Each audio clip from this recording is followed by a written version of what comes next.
10 most famous doctors in the world of medicine.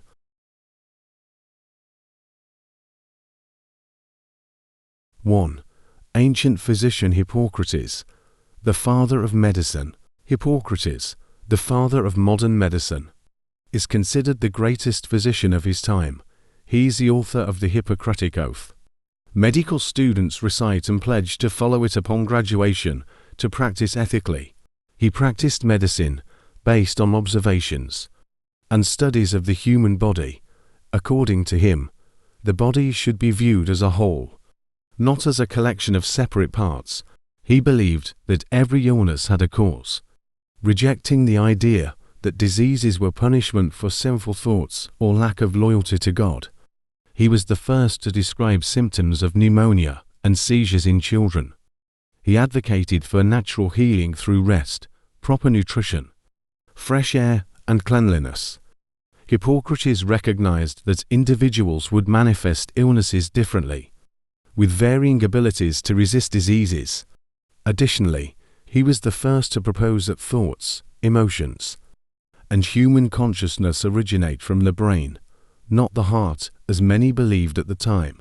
Today, much of our knowledge about medical practices comes from the collection of over 60 medical books, called the Hippocratic Corpus, considered the oldest medical works, compiled a century after his death.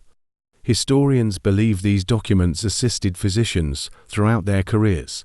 Hippocrates' works emphasized the importance of a healthy diet, physical exercise as an effective remedy for most illnesses, joint positioning, the significance of maintaining medical records, and the relationship between weather and certain diseases.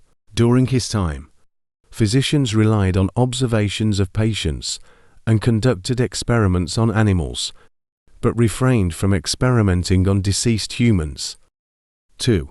Dr. Edward Jenner, the father of vaccination. Today, the world acknowledges vaccination as the most effective preventive measure against diseases. This medical achievement has saved nearly 8 billion people from death caused by pandemics dating back to the 17th century. Vaccination is applied to both adults and children, and it is widely understood that a single shot can provide immunity against various incurable diseases. While many believe Louis Pasteur is the father of vaccines, due to his fame in discovering bacteria and developing the rabies vaccine, the credit actually goes to an honorary physician in the Royal College of Physicians in London. Edward Jenner, not Pasteur, asserted the effectiveness of vaccines in disease prevention before the world knew about the existence of viruses and bacteria. Jenner's significant contribution was in conquering smallpox. In 1802, he was elected president of the International Commission for the Eradication of Smallpox. Queen Elizabeth, the Emperor of Russia, and the President of the United States awarded him for his immense contributions to humanity. In 1796, during a smallpox epidemic in Europe, when no one had a concept of viruses, Dr. Edward Jenner announced the results of his experiments, laying the foundation for a vaccination. Smallpox had been a historical pandemic since the 6th century, originating in Africa and spreading to Europe and Asia. In the 17th and 18th centuries, the disease claimed millions of lives. Smallpox, caused by a virus, was poorly understood by physicians before Louis Pasteur's time, and it was considered an incurable disease.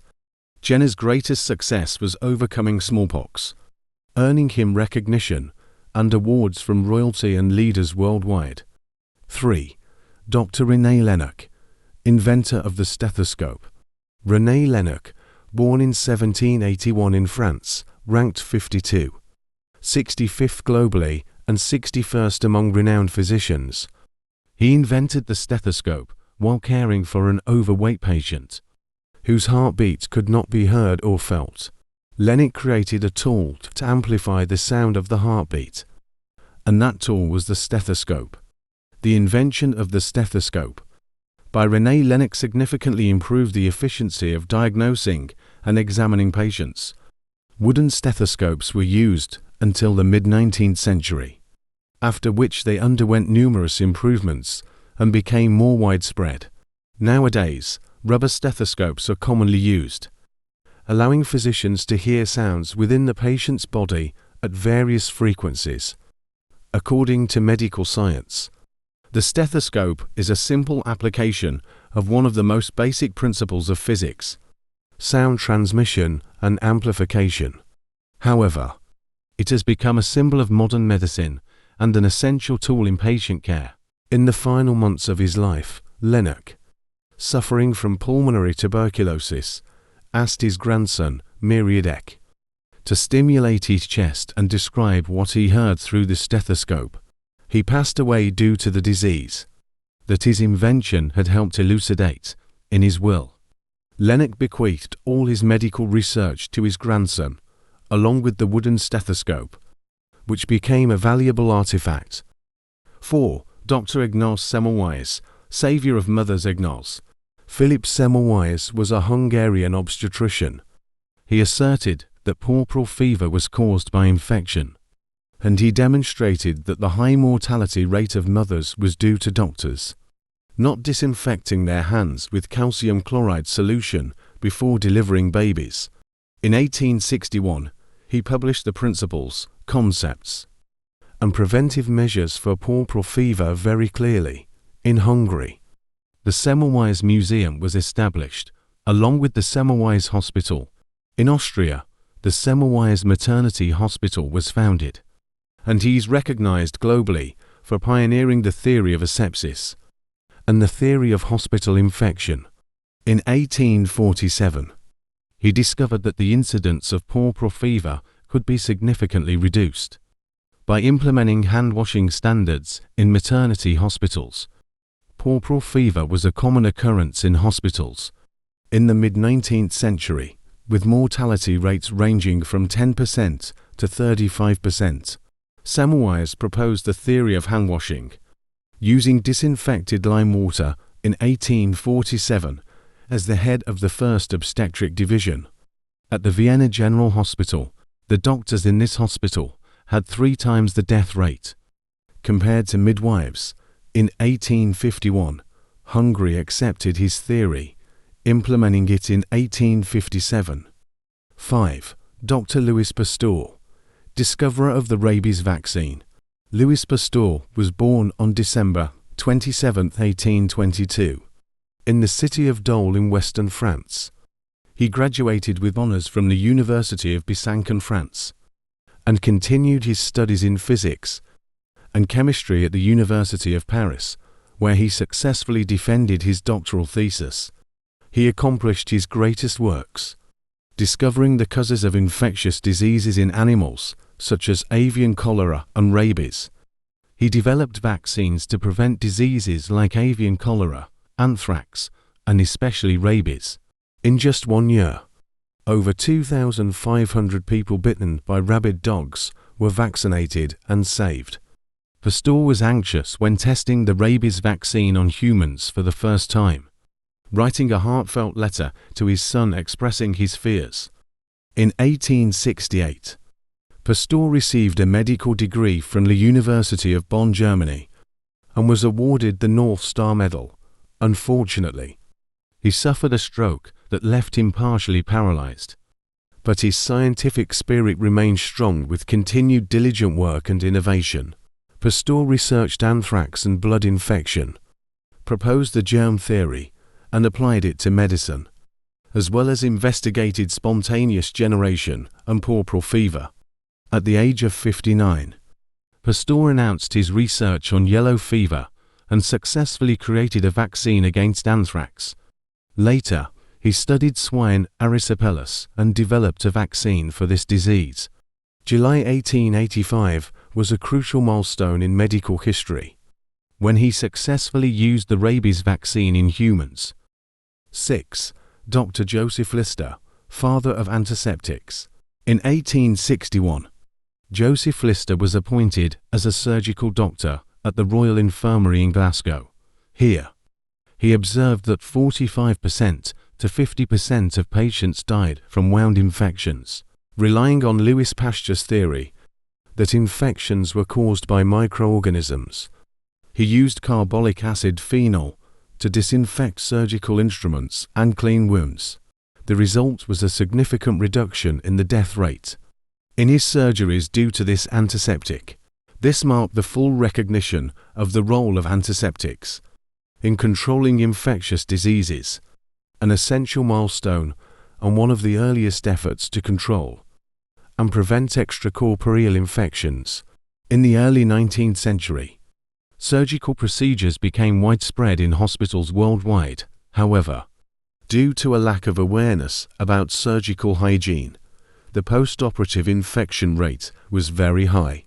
To disinfect surgical instruments and clean wounds, British surgeon Joseph Lister experimented with carbolic acid. At the beginning of the 19th century, the role of surgery in treating diseases and injuries had been established. Many patients survived seemingly fatal conditions. However, the death rate during treatment did not decrease.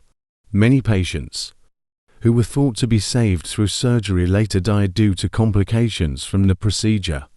No one understood the reasons behind this, nor did they know how to prevent this unfortunate situation. Finally, the person who found the solution was Dr. Joseph Lister, who discovered the role of antiseptics in controlling extracorporeal infections.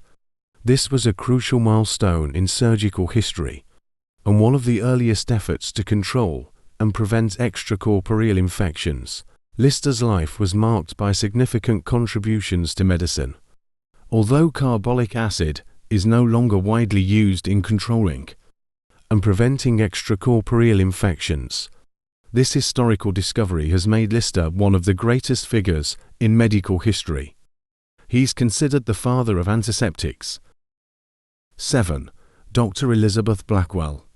The first female obstetrics professor, Elizabeth Blackwell, was born in Bristol, England, and her family immigrated to Cincinnati, Ohio, in the United States from a young age.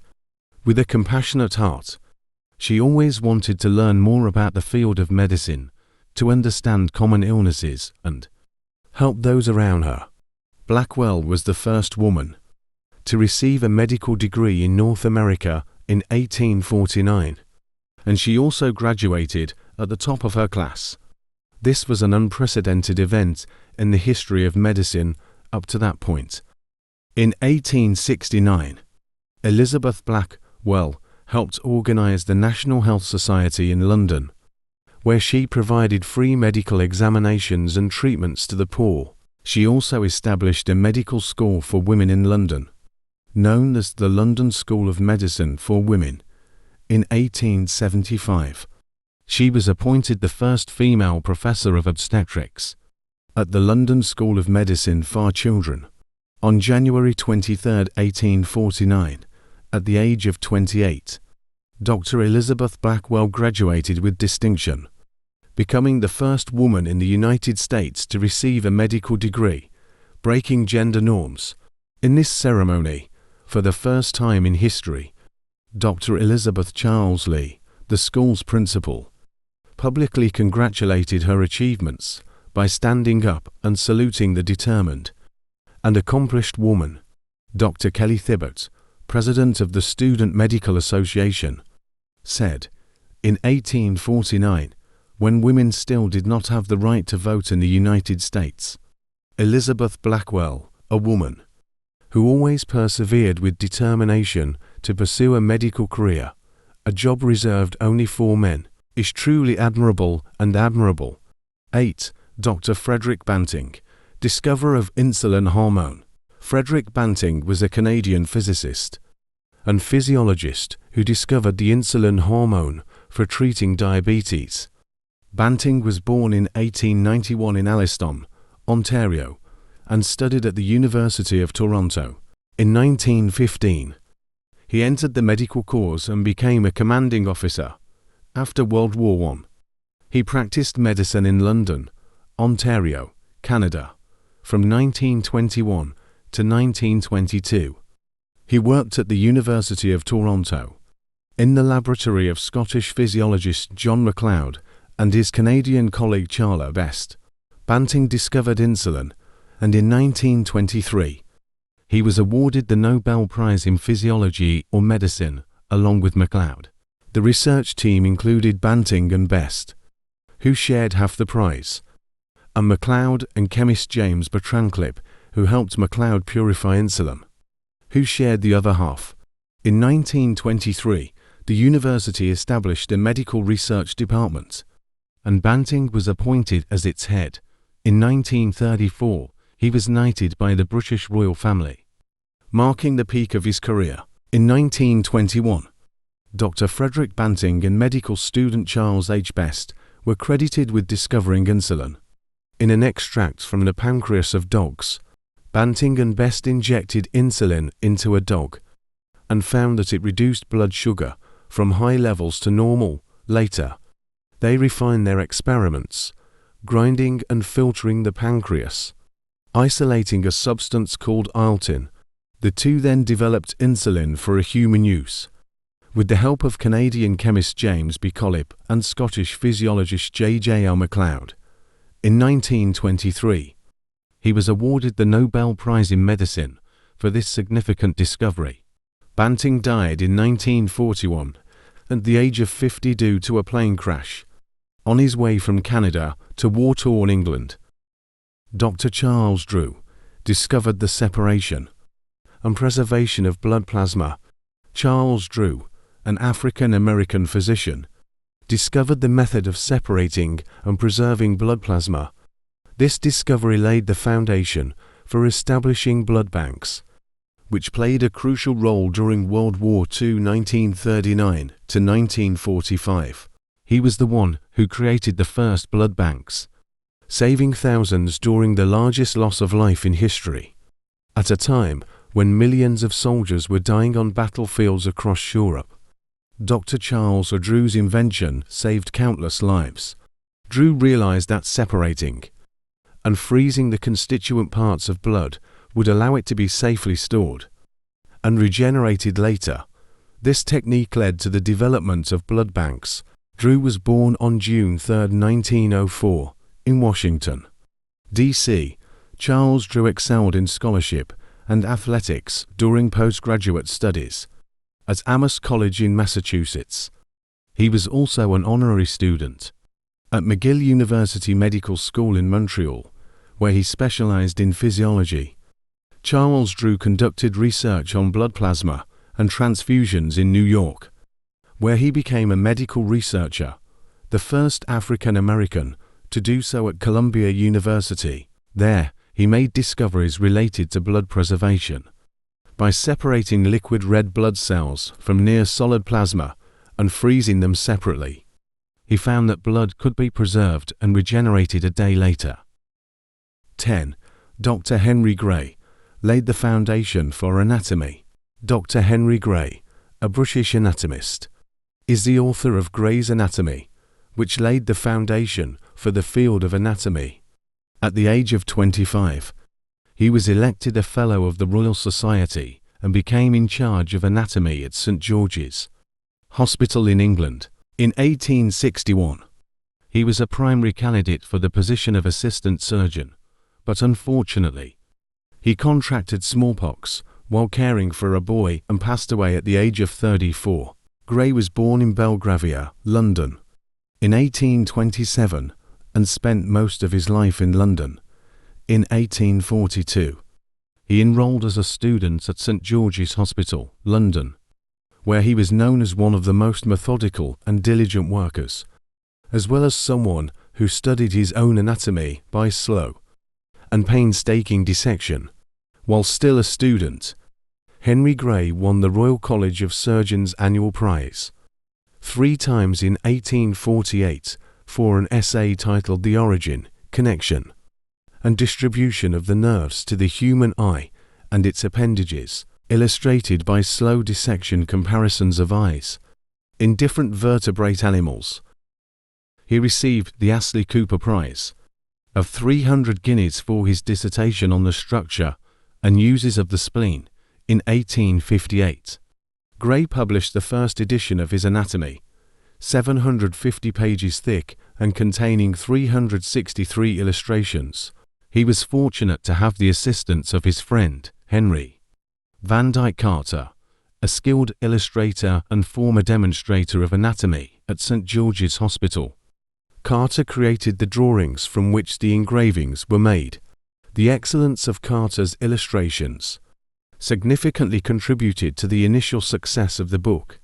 This edition was dedicated to Sir Benjamin Collins Broughty, Bart., FRS, DCL.